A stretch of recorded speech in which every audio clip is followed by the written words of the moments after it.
Un beau bonjour à vous et bienvenue à la première émission de Ville en Action. J'aurai le plaisir ainsi de vous retrouver toutes les semaines pour vous présenter les dossiers de l'actualité municipale qui ont retenu notre attention. Aujourd'hui, nous nous rendons à la baie pour parler du port de Grande-Anse. Nous vous présentons la conférence de presse où Québec annonce une aide substantielle à Port-Saguenay pour sa desserte ferroviaire. Ensuite, nous faisons le point avec le chef du service de sécurité incendie sur l'état des glaces à la baie et coup d'œil sur les premières festivités des 10 ans de Saguenay. D'abord, nous nous rendons à la baie concernant l'annonce pour Port-Saguenay. C'est une annonce extraordinaire ce matin. Je suis bien placé pour en parler parce qu'à toutes les fois qu'on fait des présentations, puis je souhaite les multiplier, ces présentations-là, j'en ai encore une de prévue, les décisions pour la venue de grandes entreprises. Habituellement, ça ne se prend pas ici dans la région, ça se prend en Europe, ça se prend partout. Puis je suis sûr que dans peu de temps, ça va être la Chine, ces endroits-là. On va être obligé d'y aller aussi, faire des présentations. Il faut y aller, c'est mon travail comme maire et comme président de Promotion Saguenay. Mais je rencontre toujours le même obstacle, le train.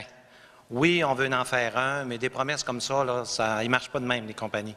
Est-ce qu'il y en a un train? Est-ce que c'est prévu? Est-ce que c'est vrai? Alors, je dois vous dire que c'est impensable d'avoir une usine à grand gabarit ici si on n'a pas un lien ferroviaire. C'est impossible aussi de penser que la marchandise du Grand Nord, les mines, vont circuler en camion. C'est impensable. Ça va circuler en train, on se le fait dire à toutes les fois. J'ai peut-être la chance d'avoir une oreille un peu particulière parce que j'ai l'occasion de rencontrer des présidents de compagnie, des directeurs partout. Par téléphone, quand j'y vais. Je trouve que j'y vais pas assez souvent. Là. Vous avez entendu, je veux y aller, je veux voir tout le monde, je veux leur vendre la région. Puis on a besoin d'un lien ferroviaire absolument, d'une gare intermodale absolument. C'est des coûts qui sont énormes. Hein? Alors, on parle de plus de 100 millions de toute l'organisation. Alors, il fallait que le Québec là, nous accompagne, puis on est chanceux, on va vous le dire, on est vraiment chanceux d'avoir un ministre dans la région, particulièrement qui couvre le territoire de Grande-Anse. Ça nous permet de faire ce développement-là. Il faut le faire vite. Il faut le faire vite parce que je sais qu'il y a des décisions qui vont se prendre. Ça se prend vite, ça va vite. Il faudrait que fin 2013, le train soit sur ses rails et que ça soit prêt à venir. Fin 2013, il faut que ça soit prêt. C'est vite, ça. Faire toutes les démarches qu'on a à faire, là, on a tout analysé ça. Là. Il va falloir mettre de la pression énormément pour que ça soit complété à ce moment-là, mais ce n'est pas impossible. On est heureux, les représentants du ministère des Transports sont ici ce matin. On est heureux de la collaboration qu'on a eue, mais c'est quand même Serge Chimard qui a piloté le dossier à Québec qui nous a aidés. Ça nous a, sans ça, on ne l'aurait pas eu, en tout cas certainement pas dans ce délai-là, comme on n'aurait pas eu sans doute le pont du Buc qui va être bientôt rénové. Ça, c'est une chose extraordinaire aussi, on en a besoin. Ça, c'est local, mais c'est Serge Chimard qui l'a fait aussi. Le parc des Laurentides, il y avait un bug aussi, hein, il y a 1 an ou 2, là, quand ils ont dit que le fédéral ne veut pas suivre dans les dépassements de coûts. Hein, c'est encore Serge Chimard qui nous a accompagnés, qui a défendu le dossier. Encore une fois, là, on voit que le parc des Laurentides est complété. Ça, c'est aussi important que le port, parce qu'il y a quand même des petites industries qui gravitent autour de tout ça et qui se servent du parc des Laurentides. Encore Serge Chimard qui l'a fait. On sait qu'avoir un ministre, ça aide. Hein? Quand tu dis qu'on a 2 tiers des coûts qui sont payés pour l'aréna de la baie, on n'a pas vu ça ailleurs. Là. Moi, comme maire, je n'ai pas vu ça, 2 tiers des coûts payés par le gouvernement provincial seulement. Alors, c'est le cas pour l'aréna, le village portuaire qui continue. Alors, moi, je suis très heureux. On connaît une période de développement extraordinaire. On a un taux de chômage qui est beaucoup plus bas que la moyenne provinciale. C'est du jamais vu.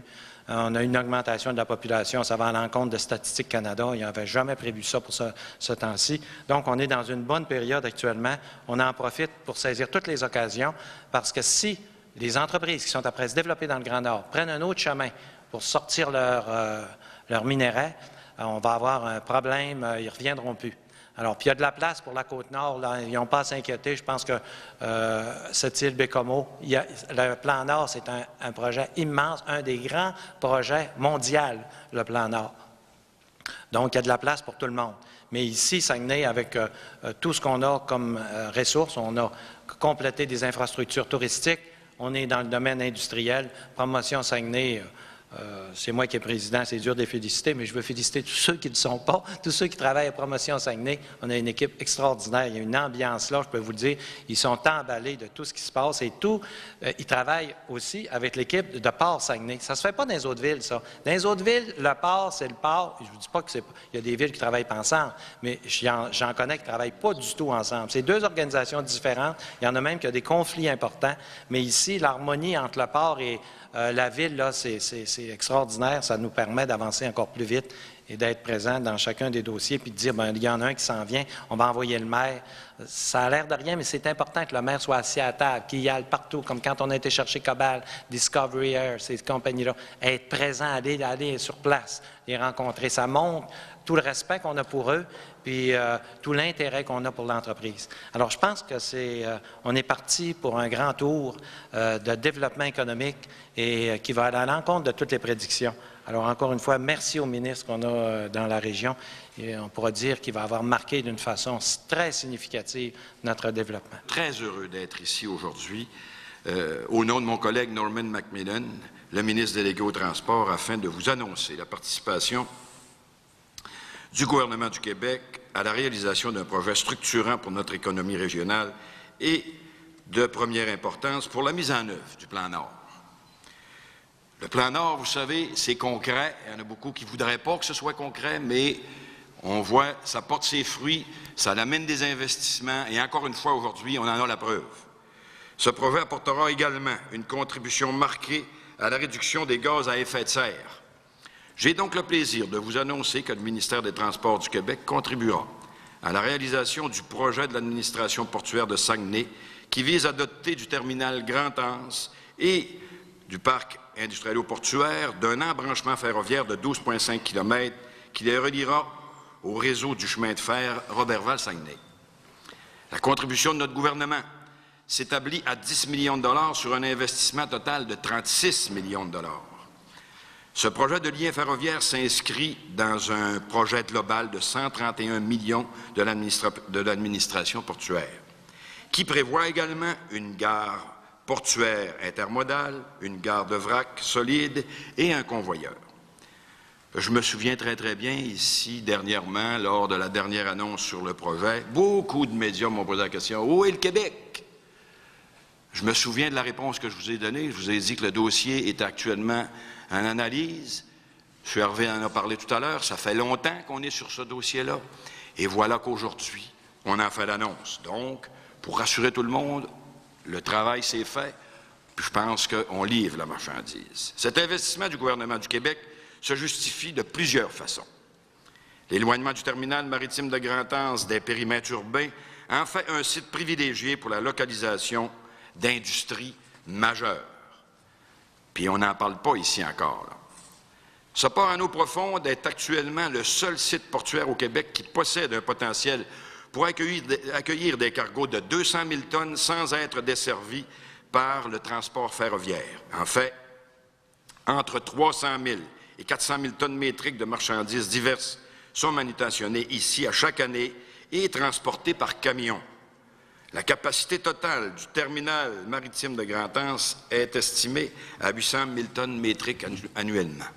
Vous comprendrez qu'il est dans l'intérêt de tous de mettre en valeur ce potentiel, particulièrement dans la perspective du Plan Nord qui prévoit une croissance des activités liées à la mise en valeur des ressources naturelles, notamment dans le domaine minier, un domaine que je travaille tout particulièrement.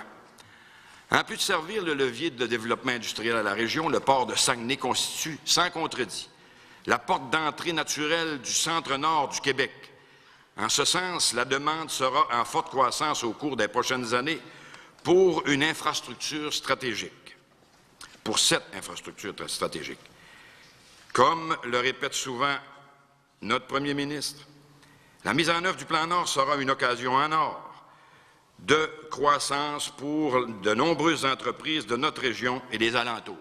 Je n'ai pas besoin de vous dire qu'ici au Québec, ici dans notre région du Saguenay-Lac-Saint-Jean, nous avons des entreprises qui sont en développement très important au niveau du Plan Nord. Vous avez des entreprises qui engagent, qui reçoivent des contrats importants par rapport à ce qui se passe au niveau du plan Nord, soit dans le domaine minier, soit dans le domaine énergétique. Vous savez, pas besoin d'en nommer plus que quelques-uns, des Fernand Gilbert, je vous dirais, des Alfred Boivin.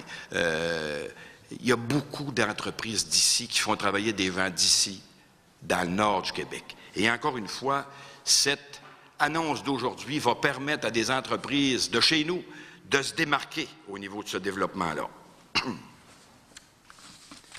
L'utilisation d'un lien ferroviaire permettra de réduire l'augmentation des émissions de gaz à effet de serre générées par l'accroissement prévu du transport de marchandises transitant au port de Saguenay.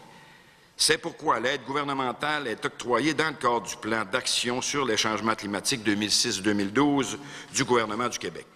J'aimerais, en terminant, féliciter l'administration portuaire de Saguenay, bien sûr, et le président de Promotion Saguenay qui travaille en collaboration dans ces grands projets, et ses dirigeants pour leur vision et leur dynamisme. Ils ont vu dans le plan Nord et dans le potentiel évident de développement du port de Saguenay une opportunité de mettre de l'avant un projet d'avenir structurant qui profitera à toutes les collectivités de notre région. Donc, merci de votre présence et je dois vous dire que c'est très important que l'on puisse travailler ensemble sur des projets aussi structurants. Cette journée est le résultat d'un travail continu et musclé de la part du conseil d'administration de Port de Saguenay. Son directeur général, M. Alain Bouchard, que je souligne sa présence dans cette salle, et Carl Laberge aussi, qui est notre nouveau directeur au développement. Le travail de promotion Saguenay aussi doit être souligné aujourd'hui parce qu'il y a toujours une entente assez solide entre les gestionnaires de promotion Saguenay et ceux du port pour travailler au développement des affaires économiques de notre région. Je dois vous dire que la première fois que nous avons entendu parler, que nous avons parlé du dossier de desserte ferroviaire, c'est lors d'une réunion du conseil d'administration, ce qu'on appelle communément un lac à l'épaule. Et par la suite, nous avons convenu d'en faire la priorité, c'est-à-dire le développement du parc industriel intermodal. Nous avons réalisé ce parc grâce aux subventions du gouvernement du Québec, du gouvernement du Canada et de Ville de Saguenay. La deuxième étape était très importante, c'est celle de relier le port au chemin de fer national, c'est-à-dire au port Roberval-Saguenay et au CN. Mais là, à ce moment-là, le dossier était énorme. On parlait de 35-36 millions de dollars. Nous avons fait un montage financier et nous avons, par instinct, d'abord été voir Serge Simard à son bureau à Port-Alfred, je me souviens avec Alain, Bernard Larouche et Carl. Nous avons présenté à Serge Simard, notre dévoué député, le dossier et immédiatement, Serge a fait rencontrer des gens de la haute fonction publique à Québec, particulièrement aux mines, pour discuter de l'avenir du port de Grand-Anse versus, qui nous intéressait aussi à l'époque, il est devenu un sujet d'actualité très important, c'est-à-dire le plan Nord. Nous avons fait la présentation à son bureau de comté. Aussi, nous avons présenté le dossier au président de Promotion Saguenay, M. Jean Tremblay. Je sais très bien, particulièrement, et tout le monde ici dans cette salle sait tout le dévouement que le maire de Saguenay porte au port de Grand-Anse et le dévouement qu'il porte au développement économique de notre région. On n'a seulement qu'à regarder tout ce que nous avons ici, le terminal des Croisières, le quai de Croisières. Regardons aussi l'aéroport de Bagotville. Serge était le premier président du conseil d'administration de l'aéroport de Bagotville. Maintenant, c'est Promotion Saguenay qui a pris la relève. Regardons le dossier du port, justement, et le travail qui a été fait aussi par nos élus municipaux et les gens du développement économique de notre région pour faire aboutir le dossier de l'autoroute 175. Maintenant, d'ici le début, on pense que ce projet-là devrait être réalisé. M. Simon fera l'annonce tout à l'heure de la subvention du gouvernement du Québec pour le montage financier d'ici la fin 2013. Le port sera relié au réseau national et pourra accueillir de nombreux projets industriels et particulièrement de nouveaux projets miniers prévus dans le plan Nord. Maintenant, nous pouvons dire, nous, les membres du conseil d'administration et la permanence du port de Grand-Anse, que nous sommes prêts maintenant à participer au développement du plan Nord. Merci beaucoup, Monsieur le ministre. Merci, Monsieur Tremblay, de votre présence aujourd'hui, de votre participation au développement économique de notre région. Merci à tout le monde. Jannick Gagné qui va s'occuper de la période de questions.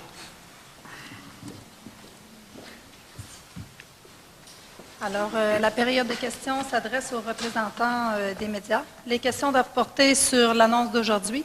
Les dignitaires seront disponibles par la suite pour des entrevues individuelles.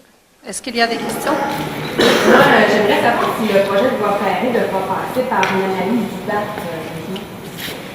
Est-ce que c'est nécessaire? Il va y avoir consultation du BAP, comme ça s'est fait dans le domaine des croisières. Il va y avoir présentation du dossier. Et c'est les citoyens et les groupes qui vont décider après s'il va y avoir une demande d'audience du BAP, comme ça se fait toujours. Je pense que la période de 45 jours, ce qui nous a été dit ce matin par Carl Laberge, va commencer bientôt. Les avis vont être dans les journaux. Vous avez tous les trois parlé de la possibilité d'avoir les grandes entreprises qui viendraient grâce à ce décès. Je me demandais, est-ce qu'il y a déjà des noms d'entreprises ou est-ce qu'il y a déjà des démarches de fait avec certaines entreprises par rapport à ça? Non, on ne fera pas d'annonce de grandes entreprises ce matin, c'est parce que ce n'est pas le cas. Mais on sait qu'on se fait dire par les grandes entreprises que ce n'est même pas un territoire qu'ils considèrent parce qu'il n'y a pas de lien ferroviaire. Ils nous disent qu'on ne peut pas considérer ce territoire-là.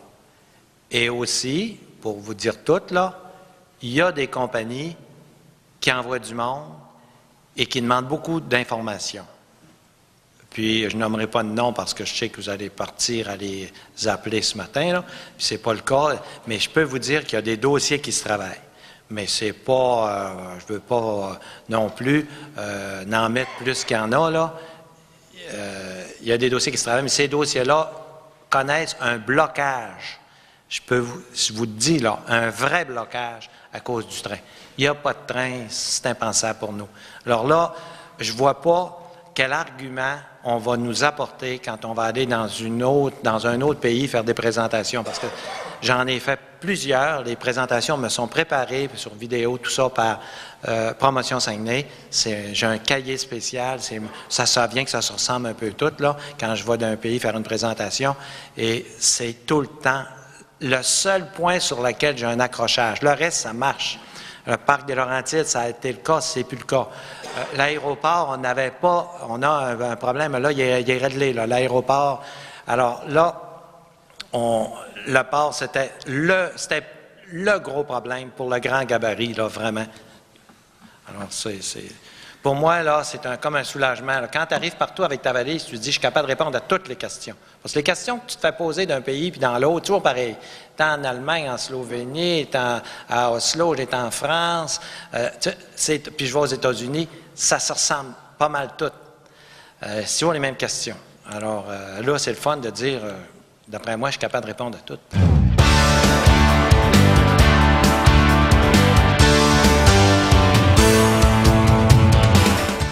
Voilà qui complète la première partie de l'émission. Notre prochain dossier touche à nouveau l'arrondissement de la baie. C'est celui du couvert des glaces des sites de pêche blanche. Nous faisons le tour de la question avec le chef de sécurité incendie, M. Carole Girard. La Ville de Saguenay vient de recevoir le deuxième rapport, un rapport plus complet des experts sur l'état des glaces à la baie. À mes côtés pour en parler, j'ai avec moi le directeur du service de sécurité incendie, M. Carole Girard. M. Girard, bonjour. Bonjour. On va jeter d'abord un coup d'œil au site, au village de pêche de l'Anse à Benjamin. Est-ce que la situation a changé avec ce deuxième rapport depuis qu'on a interdit l'accès aux véhicules? Oui, effectivement, la situation a changé. On dénote, suite aux expertises qu'on a faites, une augmentation d'épaisseur de glace d'environ 10 cm. C'est une très bonne nouvelle. C'est une très bonne nouvelle. L'épaisseur de glace a été occasionnée effectivement en raison des périodes froides que l'on vient de passer et aussi en raison de l'interdiction des véhicules qu'on a fait de circuler sur la surface du site de pêche blanche. Ce qui a fait en sorte de consolider ce qu'on avait acquis en épaisseur de glace et éviter que la situation n'empire davantage. Qu'est-ce qui se passe à partir de maintenant pour ce site? On parle de l'Anse à Benjamin. Effectivement, on va maintenant autoriser de façon partielle la circulation de véhicules sur le site, c'est-à-dire un véhicule par propriétaire de cabane à pêche. Ce qui fait en sorte que ça va limiter effectivement la circulation et limiter également le poids sur la surface de glace. Ce qui fait en sorte qu'on va pouvoir consolider ce que l'on a acquis et aussi assurer la continuité des opérations jusqu'à la fin, vers le 11 mars. Bon, ça, c'est en application à partir d'aujourd'hui? Effectivement, c'est en application à partir de midi, ce qui fait en sorte que les gens vont pouvoir se présenter à l'entrée, recevoir une vignette qu'ils devront accoler sur leur véhicule pour pouvoir passer et avoir accès. Là, ça veut dire que un véhicule par cabane est autorisé. Est-ce que la navette, ça continue? Non, la navette, on va mettre fin effectivement là, à l'opération de la navette pour que les véhicules puissent circuler librement. Et effectivement, il y a toujours une consigne de sécurité importante à maintenir, c'est-à-dire que la limite de vitesse est à 10 km/h. Donc, tous ceux qui seront pris en défaut, effectivement, on va devoir agir de façon très stricte à cet égard-là pour que si ces gens-là ne respectent pas les règles, ça peut mettre en péril effectivement la continuité des opérations. Donc, en tout temps, si on s'aperçoit qu'il y a des événements ou des indices qui nous permettent de croire que la sécurité des citoyens, et c'est notre priorité, est en danger, donc à partir de ce moment-là, on peut prendre tout genre d'action pour effectivement limiter la circulation et l'accès au site. L'Anse-à-Benjamin, c'est le premier site où les experts se sont rendus. Les experts, dans ce deuxième rapport, se sont rendus sur les sites de Grande-Bay et des Battures. Parlons de Grande-Bay. Est-ce que le rapport dit quoi? Effectivement, au niveau de Grande-Bay, le rapport mentionne que la qualité des glaces est quand même bonne, ce qui fait en sorte qu'on n'a pas à prendre de mesures autres pour assurer la continuité des opérations. La circulation va continuer à se faire, mais effectivement à 10 km/h aussi. Les consignes de sécurité sont les mêmes, les façons d'opérer sont les mêmes, c'est-à-dire que les gens doivent faire preuve de prudence et limiter leur limite de circulation à 10 km/h. Donc, si on veut continuer effectivement à assurer la continuité des opérations, il va falloir que les citoyens s'impliquent vraiment sérieusement pour pouvoir là, demeurer sur place. On va se diriger maintenant du côté des Battures. Les experts se sont rendus là aussi. Est-ce que la situation est différente? Au niveau des Battures, la situation est carrément différente. C'est-à-dire que la structure de glace, la qualité de glace, l'état de la croûte de glace est carrément là, affaibli. Ce qui fait en sorte que la sécurité des citoyens peut être en danger si on continue à permettre la circulation des véhicules sur place. Donc, la mesure à prendre, c'est d'interdire totalement la circulation des véhicules sur ce site-là jusqu'à la fin de la saison de pêche blanche. Un peu comme ça s'est produit du côté de l'Anse-à-Benjamin, mais là, c'est vraiment, c'est pas jusqu'à Nouvel An, c'est jusqu'à la fin de la saison. Effectivement, c'est de façon définitive parce que on ne sera jamais capable, au moment où on se part, de regagner là, une épaisseur de glace suffisante pour autoriser la circulation de véhicules. Et il va y avoir de la surveillance qui va se faire, j'imagine, pour interdire l'accès. Là. Il va y avoir, effectivement, il va y avoir de la surveillance, il va y avoir un contrôle et les gens vont pouvoir stationner leur véhicule à proximité, là, ceux qui veulent continuer d'aller participer à leur activité.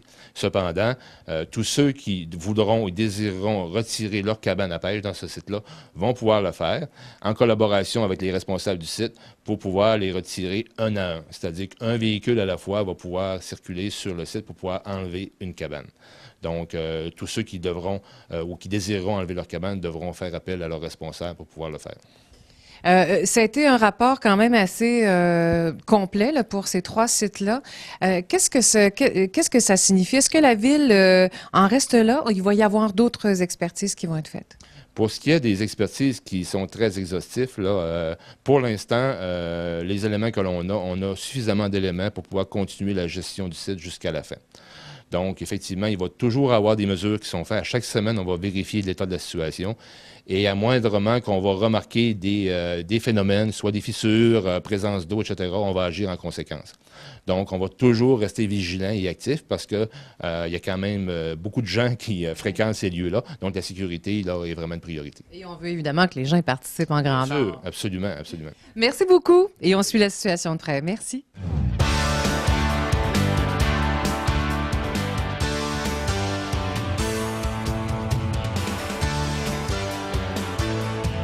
Nous en sommes arrivés à la dernière portion de l'émission Ville en Action et on termine le tout en beauté en vous présentant un reportage sur les premières festivités organisées dans le cadre des 10 ans de la ville de Saguenay. Et ce fut un succès, un véritable succès de participation auprès des citoyens. Allons voir de plus près sur le terrain. Voilà à quoi ressemblait le centre Georges Vézina vendredi soir.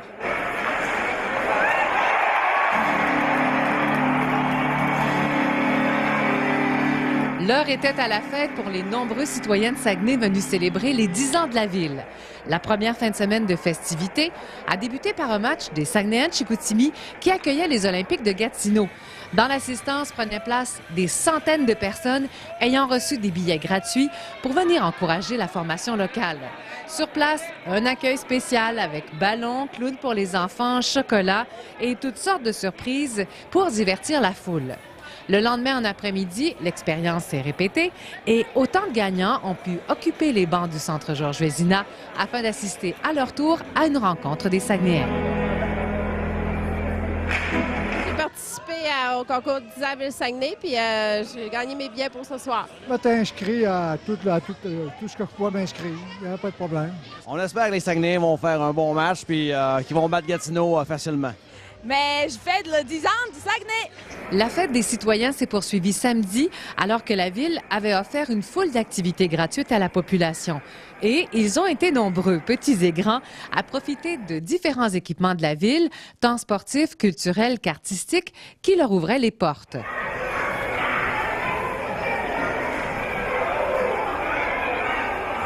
À l'extérieur, avec une température tout à fait clémente, les pentes de ski du mont Fortin et du mont Bellu ont été envahies par plusieurs amateurs de glisse venus profiter des joies de l'hiver. La fête s'est poursuivie en soirée samedi avec le match des Marquis de Jonquière dans un palais des sports rempli à pleine capacité. Et là encore, la ville a permis à plusieurs de ses citoyens d'assister gratuitement à cet événement en distribuant 825 paires de billets. L'ambiance était survoltée et les spectateurs ont contribué de belle façon à faire de ce 18 février une réussite sur toute la ligne. Voici maintenant d'autres images des festivités qui se sont tenues au cours de la fin de semaine.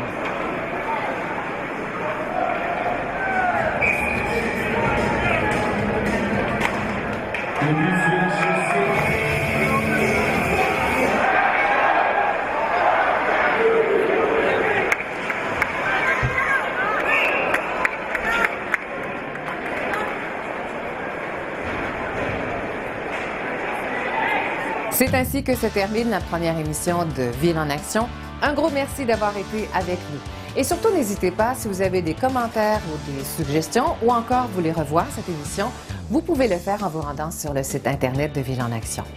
Merci encore d'avoir été avec nous. Je vous souhaite de passer une excellente semaine et on se donne rendez-vous pour la prochaine de Ville en action.